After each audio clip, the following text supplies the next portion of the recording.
संजय राऊतांनी ज्या स्टाईलमध्ये आरोप केला त्याच स्टाईलमध्ये विरोधकांनी त्यांच्यावर पलटवार केला। कुणी राऊतांची मानसिक स्थिती ठीक नसल्याचं म्हटलं तर कुणी राऊतांना लंगोट सांभाळण्याचा सल्ला दिला। पाहूया। महाविकास आघाडीमध्ये किमान 10 जण मुख्यमंत्री पदाचं वाशिंग बांधून तयार झाले होते आणि महाराष्ट्रातल्या जनतेने तर इतक्या मोठ्या प्रमाणावरती नाकारलं, त्या नैराश्यातून अजूनही संजय राऊत किंवा महाविकास आघाडीचे नेते बाहेर आलेले आहेत। त्यामुळे थोडासा परिणाम मनस्थितीवरती जो झाला आहे, त्या मनस्थितीवरच्या परिणामाचं धोतक म्हणजे आजचं विधान संजय राऊतांचं आहे। संजय राजाराम राऊतनी पहिली स्वतःची लंगोट सांभाळावी, कारण का ती नाडी सुटत चाललेली आहे।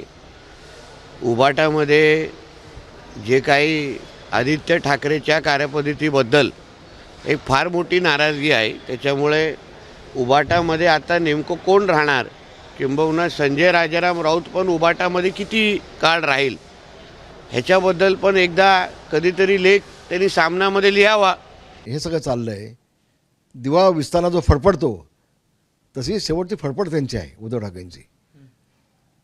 आज महाराष्ट्रातले सगळे शिवसैनिक, सगळे जिल्हा प्रमुख सगळे धावत आहेत एकनाथ शिंदेकडे, सगळे एकनाथ शिंदेकडे धावत आहेत।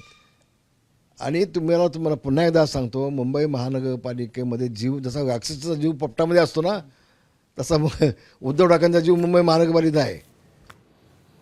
दरम्यान शिवसेना शिंदे गटाचे नेते रामदास कदमांच्या या टीकेला आदित्य ठाकरेंनी कसं प्रत्युत्तर दिले तेही पाहूया। शिवसेनेचे नेते म्हणतात की 25 वर्षे उद्धव ठाकरेंकडे महानगरपालिका होत्या, त्याच काळात मराठी माणूस हा मुंबई बाहेर फेकला गेला। 25 वर्ष त्यांनी सगळी पदं भोगली ह्या निर्लज्ज लोकांनी, जे आता तिथे गद्दार म्हणून गेलेत। 25 वर्ष मजा मस्ती केली, जे पचवू शकले नाहीत ते तिथे पळालेत। ते निर्लज्ज लोक आहेत, गद्दार। त्यांनी आमच्यावर बोलू नये। एबीपी माझा, उघडा डोळे बघा नीट।